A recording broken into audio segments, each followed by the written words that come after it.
I'm feeling a lot of gratitude this morning. I hope that you are too, because life is good. God is good. And God is love. So I call your attention to announcements. Take a look at all those different things that are going on.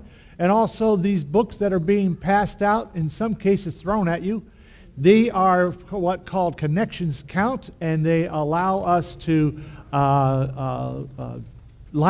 contact you. I hope that you will put your name and contact information in there and allow us to make a connection with you. So take a look at that. And then we have a couple of announcements. Liz.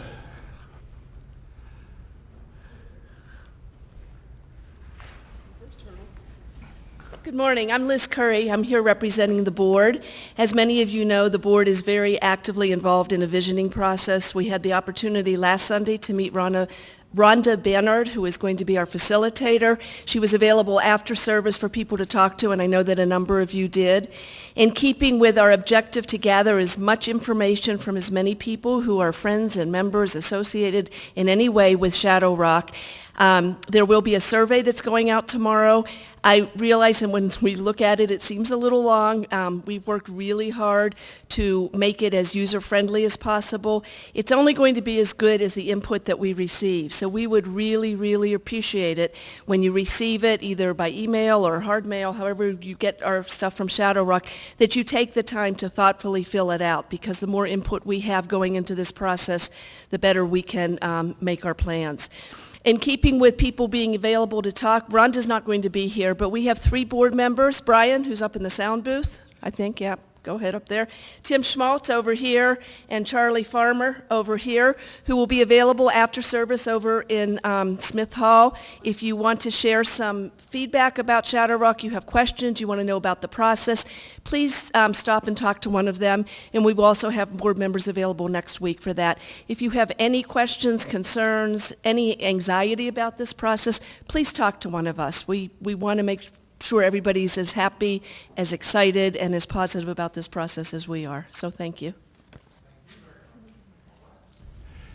Let's see. Okay, and we will have blood donations. There's a sign-up sheet for blood donations. Is that next week? Yes. Next week. And the prime spots are always during the sermon, right? All right. There seemed to me there were other announcements, and I'm not remembering everything. Avis, can you think of anything? If it's important, it's in the nuggets, Ken. Read the nuggets. All right. If it's important, it's in the nuggets, so why am I here, right? That's exactly, okay, very good. All right, very good. Yes, it's the color of my shirt today. All right.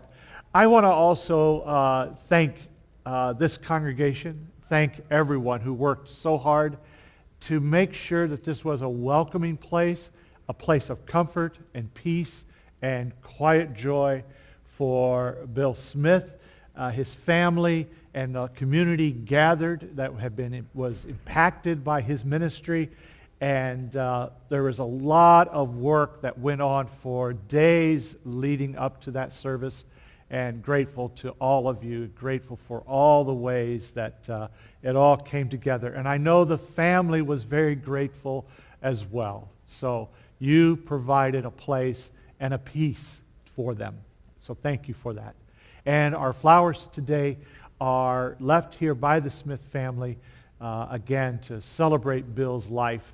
And not just his life, but to celebrate our future. So welcome. No matter who you are or where you are on life's journey, you are welcome here. Okay. Rachel.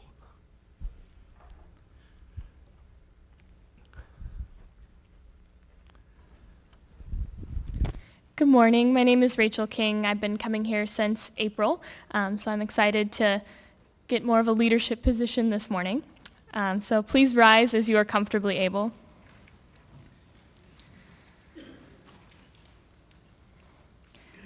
Let's talk. It is a good morning to be together. We are drawn by the warmth of faces, familiar and new, to the welcoming space of this sacred place. We can see and hear with our eyes and ears.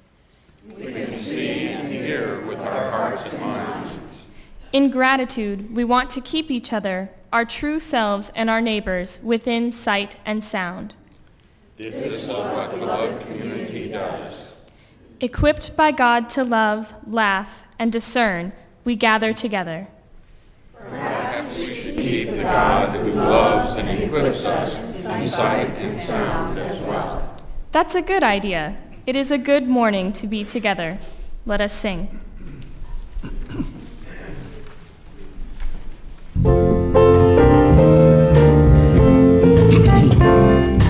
God is still speaking, blessed invitation. God is still speaking, listen and draw near.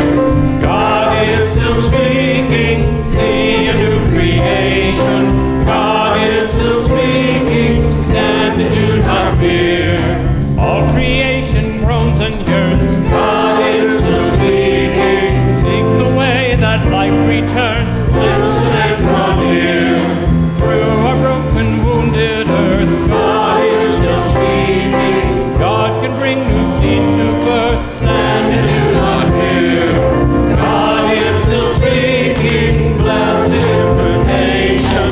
God is still speaking, listen and draw near. God is still speaking, see a new creation. God is still speaking, stand and do not fear. To the ones enslaved, oppressed, God is still speaking. God is here in human dress, listen and draw near. When the poor and lost are found, God is still speaking. When the mighty are cast down, stand and do not fear. God is still speaking, blessed invitation. God is still speaking, listen and draw near. God is still speaking, see a new creation. God is still speaking, stand and do not fear. In the bleak and hopeless hour, God is still speaking. Love is shouting truth and power, listen and draw near. Though the nations rage and fight, God is still speaking. Hear the word of breaking light, stand and do not fear. God is still speaking, blessed invitation. God is still speaking, listen and draw near. God is still speaking, see a new creation. God is still speaking, stand and do not fear. I hate to say this after standing, but please be seated.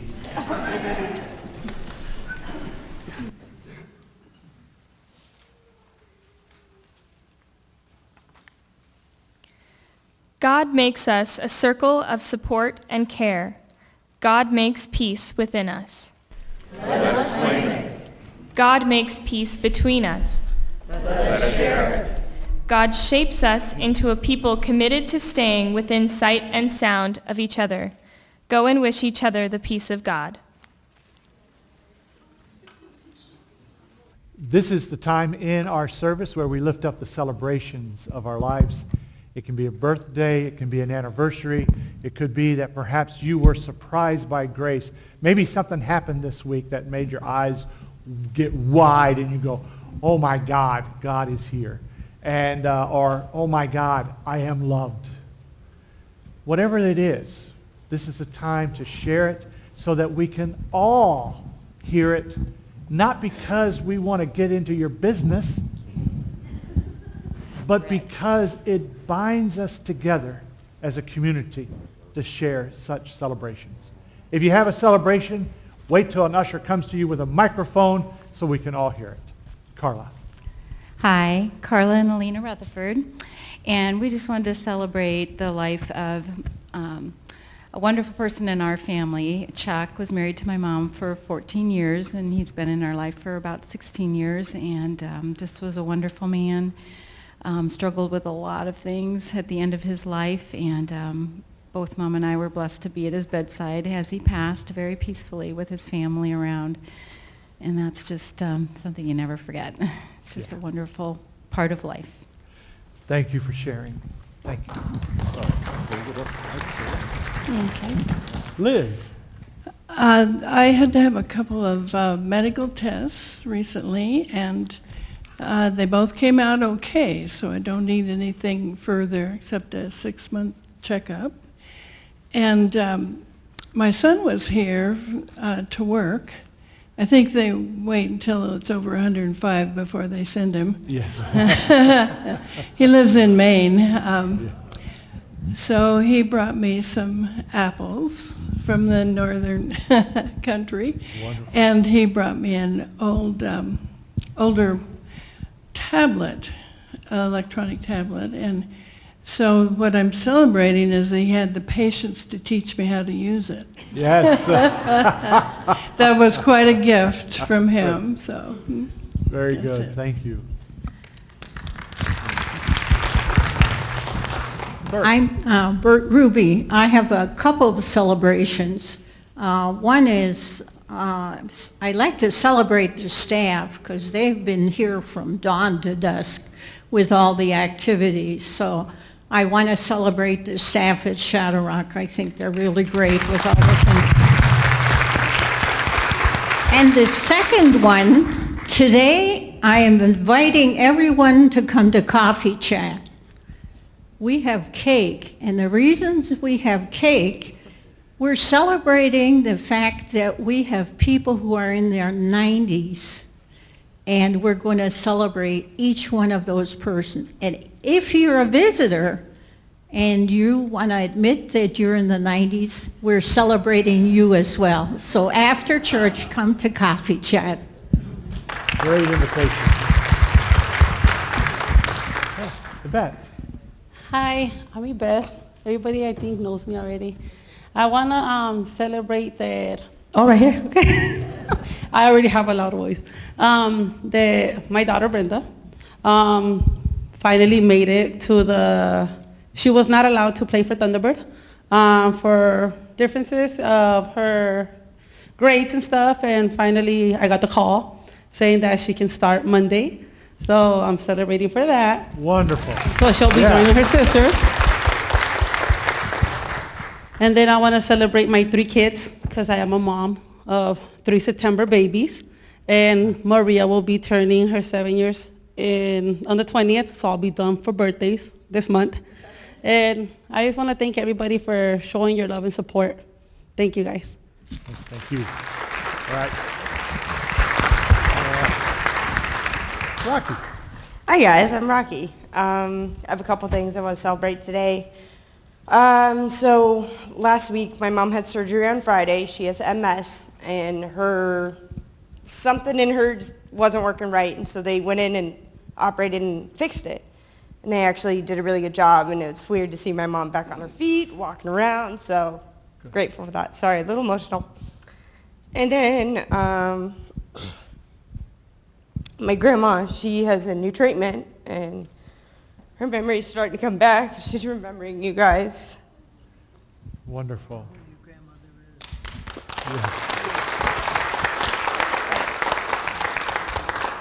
Sorry, her Billy Foltz, if you guys know who she is. So, yeah, she would really like to see a lot of you guys. So, it's good. Whew, okay, enough. And then, lastly, can't look at you.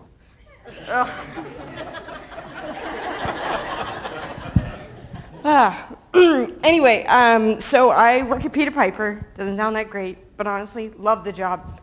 And I actually got a call from my HR the other day, and they are willing to send me out on their ambassador program.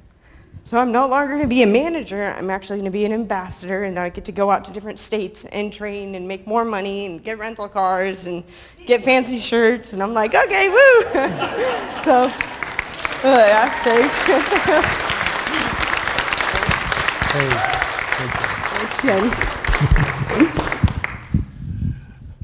Who has a microphone? No, go ahead. Okay, Hubert. I would like, my first celebration is that last Wednesday I finally got my car, so I've been driving.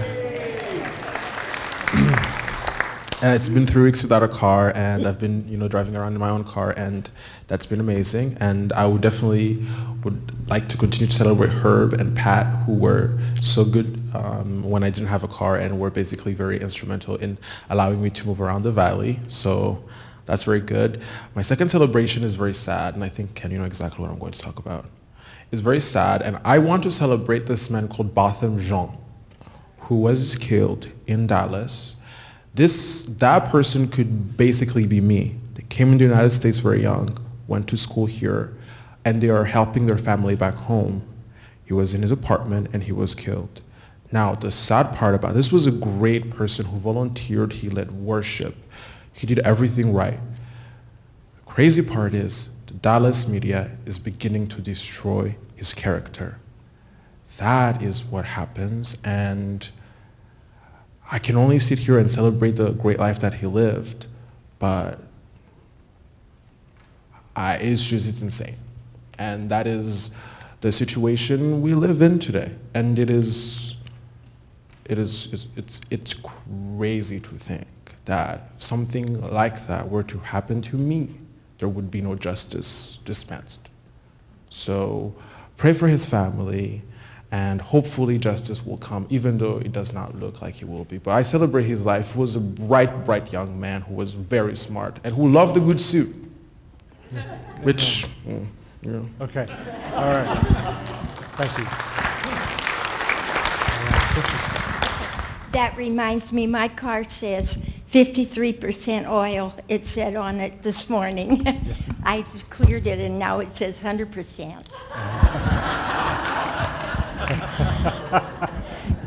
Anyway, I'm just saying that the 13th was my birthday, and so I got 4 more years to go to get in on the 90s. and it was also Barbara Haas's birthday, and although she'd be my daughter, it was her birthday too. All right, thank you for reminding me. All right. Gene. Cindy and I are celebrating the birth of our oldest grandson, Gavin. He turned 17 today. And 17 years ago, he was baptized in this church.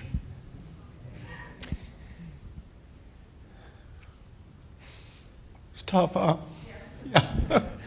Yeah. From the love and the spirit that you all showed, that's when I decided to become a member here. So thank you all very much for your openness and inviting us and to keeping us in your arms. Thank you very much.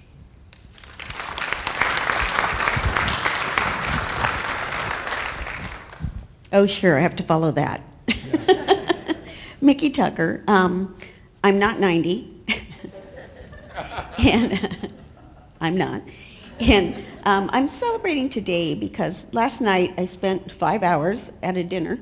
And I thought it was going to be something fairly quick, but it was at the mosque in Scottsdale. And many of the people from the mosque on I-17 were there. And they recognized Shadow Rock's name, which was pretty cool. But it was just a wonderful evening of, I was with a candidate, and all the candidates were there to talk to people and educate people to how, who they were so that they could be educated in their voting. And the imam is very clear about being an educated voter and being registered, and they talk about it all the time. And I just think it's the most wonderful thing that they do that. And people there were really interested and really cared and really asked good questions and wanted to meet these candidates. So it was a very interesting evening. We went into the mosque to pray. And it's smaller than the I-17 mosque, but we went in there and I ended up with all the men, sorry. And they had many of the women go upstairs just because there were so many people. This was a huge dinner. And there were so many people that they wanted to make sure guests had space. So we had lots of space. But it was a very impactful evening. People were so gracious, which they always are at that mosque. I've been there several times. But it's interesting that when you talk to them, they thank you for being there. And they embrace you, no matter who you are, it's very much like Shadow Rock. It's really wonderful. And the other thing I want to say is, thank God Billy Foltz. I'm just really excited to know that she has a little bit of memory and that she remembers Shadow Rock because everybody loves her so much. Amen. Thank you. All right. Okay. Monet. Ken asked us, Monet Davis and Ken asked us to celebrate if we had a, oh my God moment this week. And my oh my God moment was this morning when I realized my son is 25 today. Yes. Happy birthday. Yeah.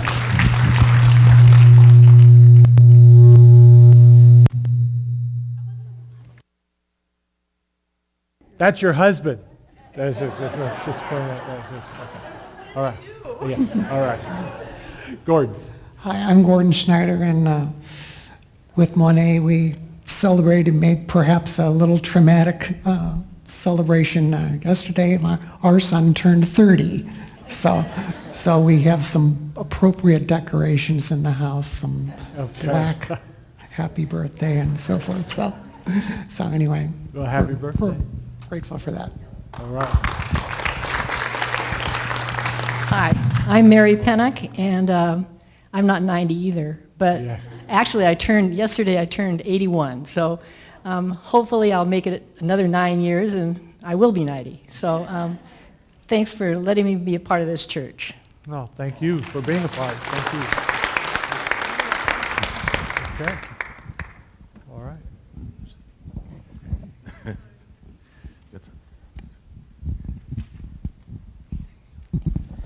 Hi, my name is Joygo. I say something about my memories of my brother Eric. He died this year ago. Eric, I love everybody, my great brother, because he's awesome to me. I was a hustler too. I was with Bacasha a long time. I do a lot because I am the passed up the money lot, and I lost my family, my brother, I lost my mom's sister, Emily Gabea. Eric, I miss you, buddy. Get some rest, Eric. Thank you. Thank you. You're Tim's friend, right? Yes, I am. Hey, welcome. Glad that you're here. Thank you. All right, welcome. Okay. Rachel. Hi, it's me again. So I do research on water quality law with Arizona State University, and this past Friday I had the opportunity to call into the Arizona Department of Environmental Quality Water Quality Triennial Review Public Information Session. That's a mouthful. So it was just a great opportunity to listen to other citizens have the same concerns that I do and to see some impacts being made with advancing water quality law. So it was a really great opportunity. Wonderful. You're such a nerd. Very good. We like that. All right. Susan. Hello, Susan Glenn. I want to celebrate the service yesterday for Bill Smith. I just was so honored. I've actually been a member here, not the founding year, but the second year, although people didn't know that about me, but I've been around a long time, and it was just an honor to see the church in such a beautiful place in celebration of his life. And he was from Missouri. I'm from Missouri. On Monday, I was going to Missouri to visit our dear friends, and on Thursday, my dear friend's husband ended up in the hospital, so I had to cancel the trip. Thank you to Karen for taking over for me on the phones and switching with me for my second planned trip. But Vernon, our friend who's got a great sense of humor, he said, the thought of you and Joel coming to Missouri made me sick, so I had to go to the hospital. But we love him so much. And then on Friday, unbeknownst to me, my granddaughter ended up in the hospital here at the Phoenix Children's Hospital with severe stomach problems, but we saw her last night, and she's doing much better, and hopefully we'll get out tomorrow. So you just don't know with life, and I just celebrate all our lives. Thank you. Thank you. Good word. Thank you. All right. June. Last week, Irene stood up, Irene Scarlett, if you want to write her a note, that she was having a biopsy done on Monday, and that went fine. But she also has several other things going on in her body, and she's going to be having surgery this week. So keep her in your prayers. I'd like to have prayers for my older daughter. Some of you know what's going on with her. She is looking for a new federal lawyer, and she has been so good taking care of her needs of her husband, and they really don't want people to know what's going on, but I feel it needs to be said because it has to do with the same thing that's going on in the book A Colony and a Nation by Chris Hayes. Also, on a happy note, my district hired me back, and I start tomorrow, and I'm going to be teaching reading to kindergarten through third grade students, and that gives me a great deal of pleasure seeing kids improve and succeed. So. Yeah, they're lucky to have you. All right, they're lucky to have you. Okay. All right, let's sing our celebration song. It's the song that we were learning for the last 3 weeks. We'll put it in here. Let's sing.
I actually will be making reference to that song in a little bit.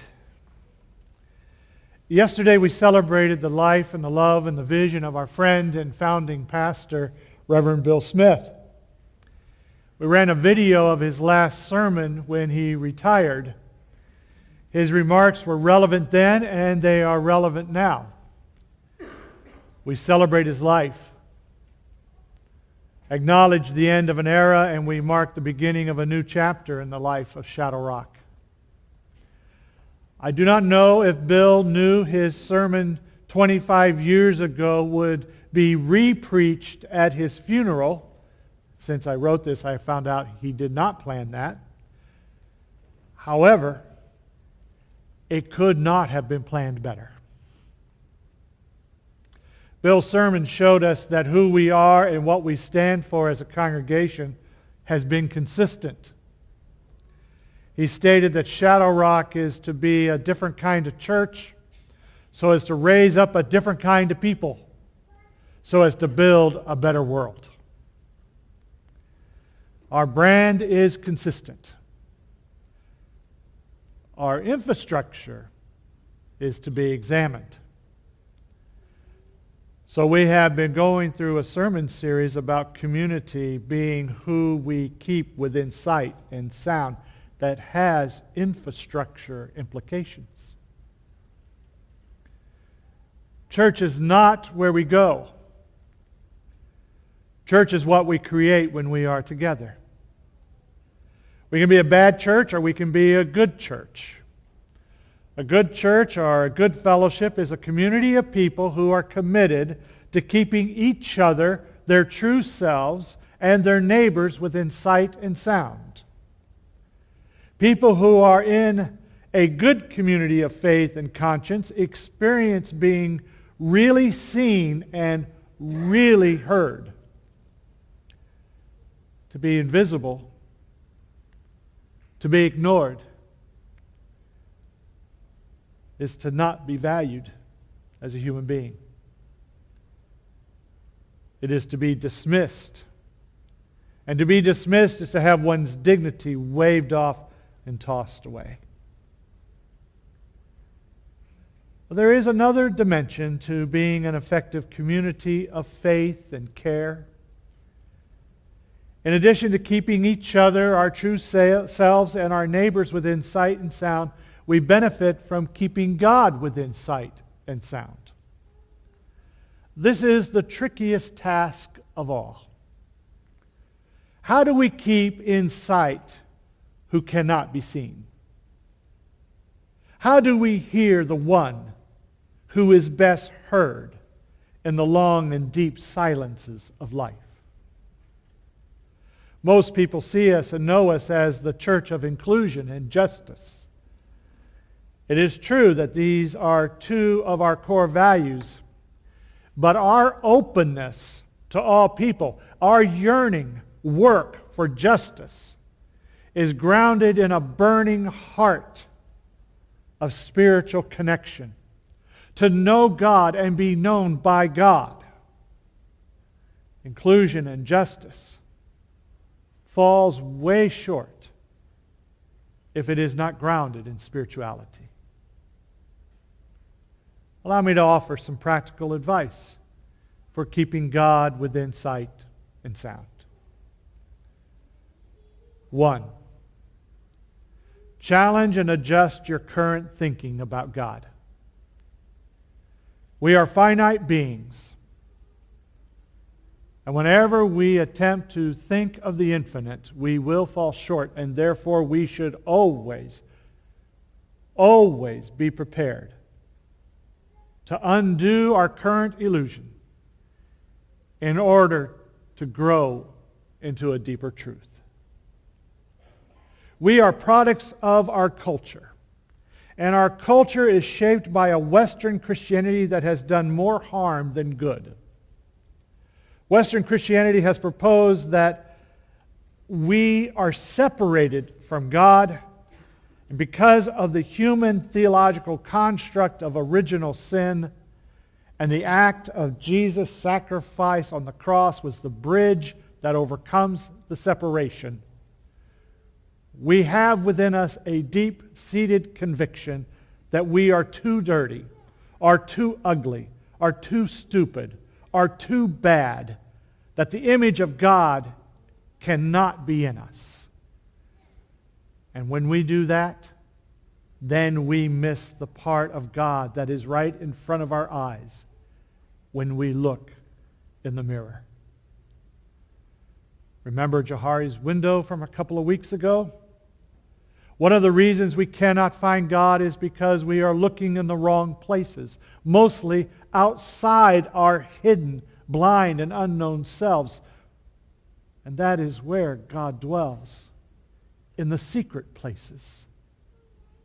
The more we reveal in the blind, hidden, and unknown parts of ourselves, the more expansive our true and known self becomes.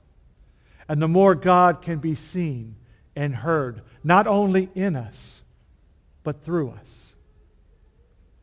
We will not find God in a book. We will not find God in a church or synagogue or a mosque or any other designated holy geography. The holy is everywhere, and everywhere we are. 2, there may be no difference between your thought of God and desire for God and God's self. Our thinking may be going against what we suspect is true, but afraid to admit. We keep looking outside ourselves for God. We keep thinking that we are on the outside, like the unwise virgins of the parable, wanting into the wedding party of life. On the outside, knocking on the door, begging to come in. Rumi, the Sufi poet, said it a different way. I have lived on the lip of insanity, wanting to know reasons, knocking on doors. The door opens, and then I discover I've been knocking from the inside all the time. You will decide how to regard any of this. That is up to you. But please know that how you decide, whether or not you are on the outside trying to get in, or already on the inside, and God is tapping you on the shoulder, makes all the difference in the world. I would suggest, however, remain open to the possibility that your every thought of God and what follows might just be God awakening in you. Ralph Emerson said, though we travel the world over to find the beautiful, know that we carry it within us, or we find it not. 3, practice trusting that God is not separate from you, but already dwells in you. We live a lot of our life acting how we feel and therefore give a lot of power away. We see and hear this in our children. Why didn't you do your homework? I didn't feel like it. Why didn't you clean your room? I didn't feel like it. Over time, we learn to push ourselves and do the things we have to do even when we don't feel like it. This is part of maturing, taking responsibility, being an adult. I hate that. As adults, we may let ourselves slide from time to time to give in to our feelings and slough off our responsibilities. Reminds me of the man who stayed in bed. And his wife kept saying, you got to get up. You got to go to church. I don't want to go to church. You got to get up. You got to go to church. I'm not going to church. I don't want to go to church. I don't feel like going to church. You got to go to church. You're the minister.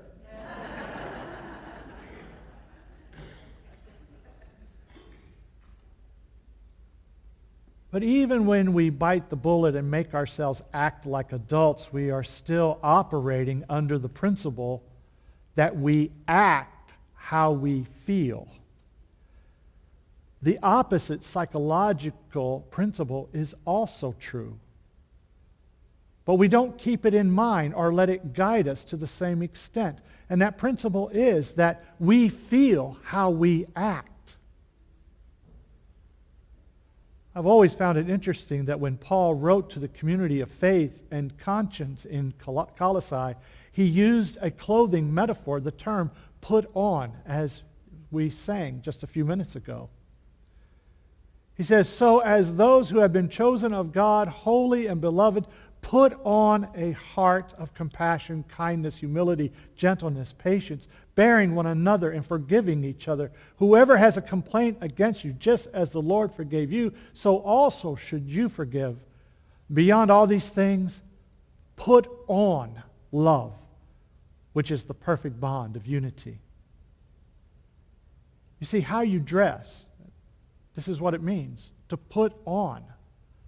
Put on the right garment. Put on the right clothes. How you dress to the party of life makes a difference. It is important to dress appropriately. As human beings trying to keep God within sight and sound, we may not feel like being kind. We may not feel like being humble or gentle, patient or loving. But nevertheless, put on compassion. Put on kindness and humility, gentleness, patience, and above all else, put on love. We act as if, and the reality will come. This is not wishful thinking. It is not being false. This is not believing against reality. This is trusting in the deeper reality that God is love.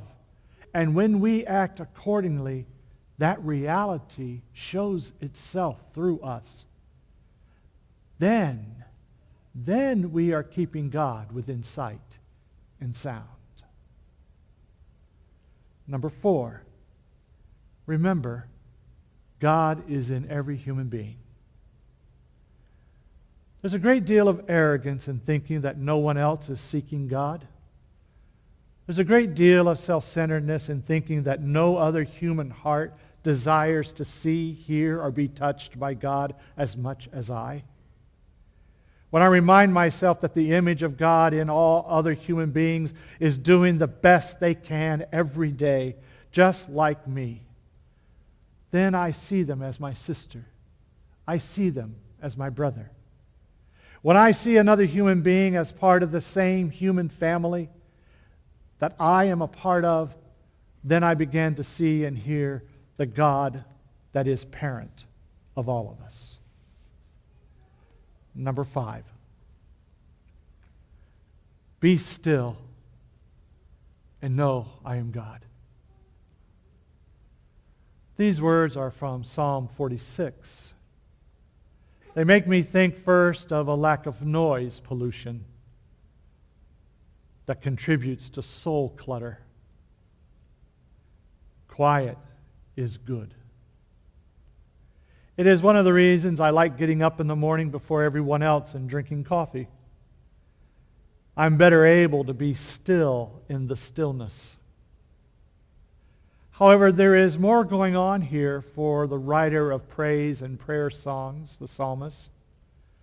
The Hebrew is one word, meaning that which takes us 2 words to convey. It is an orientation of spirit to life. For the psalm writer, it is a state of being for the true self and a state of relationship with reality. The layers of meaning include be still, relax, let go, release control. As we prepared for Reverend Bill Smith's celebration of life, there were many strong personalities. Can you believe it? Many strong personalities wanting to make sure it happened just right. Another way to say it, we had a lot of control freaks trying to run the show. What some people didn't know, what they couldn't see, what they couldn't hear, is that we know how to do things here. It was not until they could be still, relax, let go, release control, could they see and hear the gifts that we have to offer. This is true as we try to keep God within sight and sound. We cannot see or hear God until we are still, relaxed, and releasing control.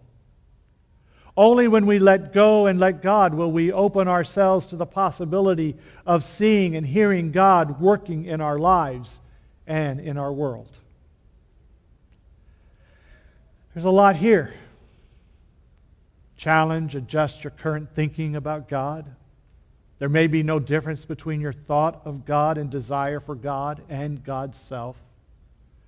Practice trusting that God is not separate from you but already dwells in you. Remember, God is in every human being. Be still and know that I am God. These past few weeks, I have encouraged us to work and strive to keep each other, our true selves, and our neighbors within sight and sound. This is what it means to create and sustain our community. However, in a way, I'm asking you to stop trying to find God. I know this seems strange that a minister of the good news would ask you to stop trying to find God. But there it is. Why? Because it isn't necessary. Besides, you cannot find what is not lost. In the end, my friend, the question, how do I find God, is the wrong question and actually born of an inadequate theology. God is in you already. If Jesus' life and death and teachings make anything clear, it is this: the veil is torn. The wall of separation was all an illusion. God is with you. God is in you. And when you stop striving, God reveals God's self to you. I want to share just a little poem I've carried with me for decades now. It's called Where God Ain't. Sorry, English teachers. He was just a little boy on a week's first day. He was wandering home from Sunday school and dawdling on the way. He scuffed his shoes into the grass. He found a caterpillar. He found a fluffy milkweed pod and blew out all the filler. A bird's nest in a tree overhead, so wisely placed on high, was just another wonder that caught his eager eye. A neighbor watched his zigzag course and hailed him from the lawn, asked him where he'd been that day and what was going on. "I've been to Sunday school," he said, and turned a piece of sod. He picked up a wiggly worm, replying, "I learned a lot of God." "Very fine. A very fine way," the neighbor said, "for a boy to spend his time. If you tell me where God is, I'll give you a brand new dime." Quick as a flash the answer came, nor were his accents faint. "I'll give you $1, mister, if you can tell me where God ain't."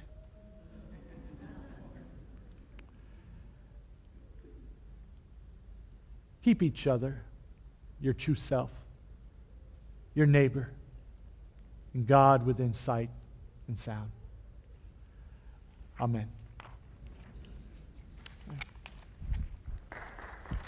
Oh, stop it.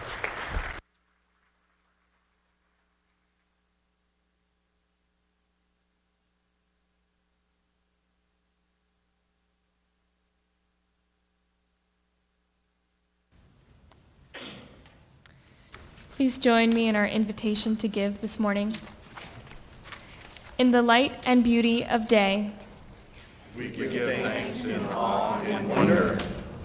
In the dark and stillness of night, we dream of healing and hope. And so we give with all our joys and all our concerns. May we be ever mindful of the presentness of God among us and to see new possibilities of the now.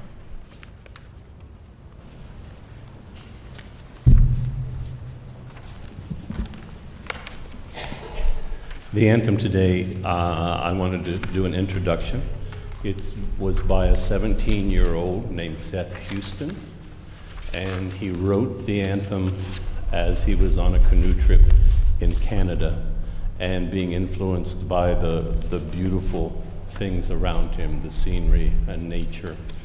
And when you hear us sing it, the beat of the song is the beat of the canoe paddles that he wrote to. Unfortunately, people who write beautiful things sometimes get the beautiful things and then write them so that you can't understand the words because they put them all together in funny ways, and so all you hear is things coming from different directions.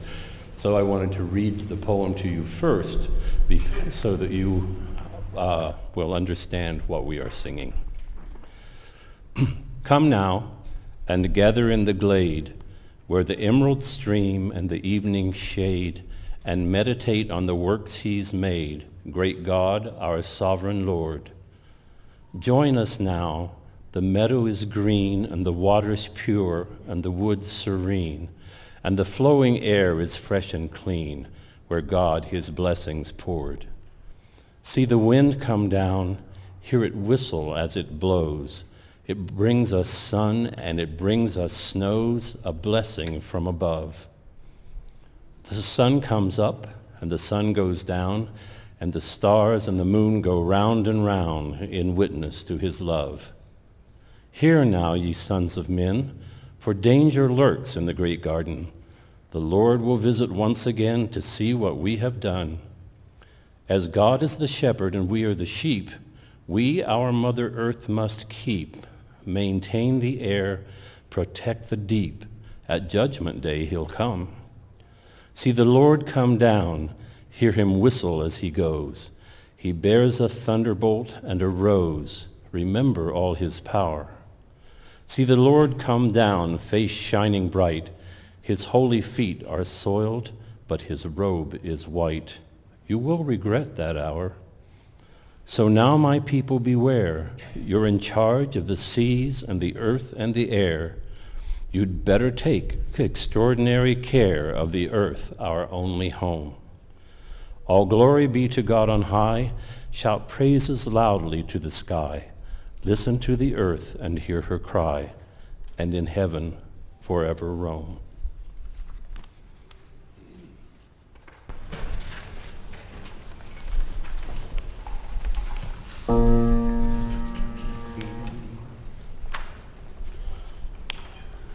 Come now and gather in the glade where the emerald stream and the evening shade, and meditate on the works he's made, great God, our sovereign Lord. Join us now, the meadow is green and the water's pure and the woods serene, and flowing air is fresh and clean where God is blessings poured. Feel the earth come down, hear it whistle as it goes, it brings us soul, it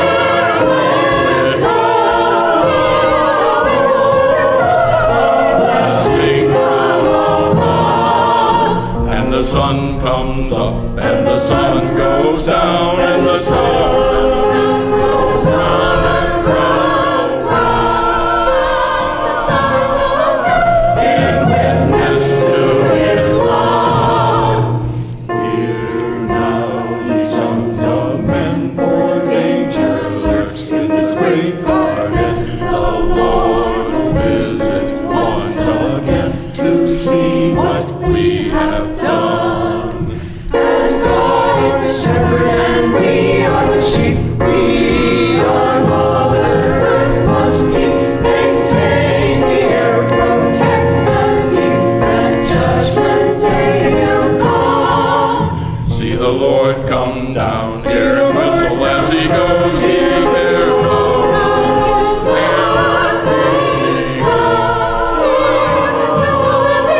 remember all his power. See the Lord come down, face shining bright, his name will shine,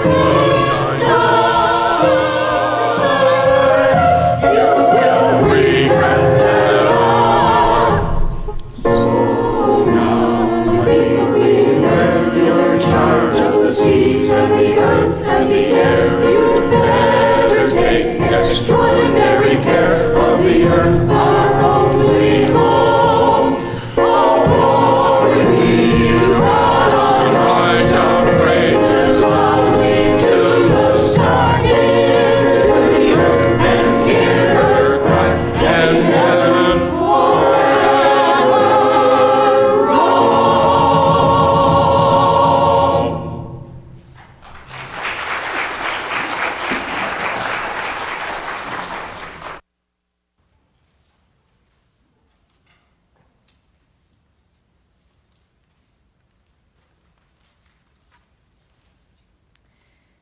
Go into the world, dance, laugh, sing, and create. Go into the world, risk, explore, discover, and love. We go with the empowerment of God. Go into the world, believe, hope, struggle, and remember. We go with the assurance of the love of God. These are the times. We are the people. All of creation is blessed. May we love all and serve all. May God be with you. And also with you. Amen. Amen.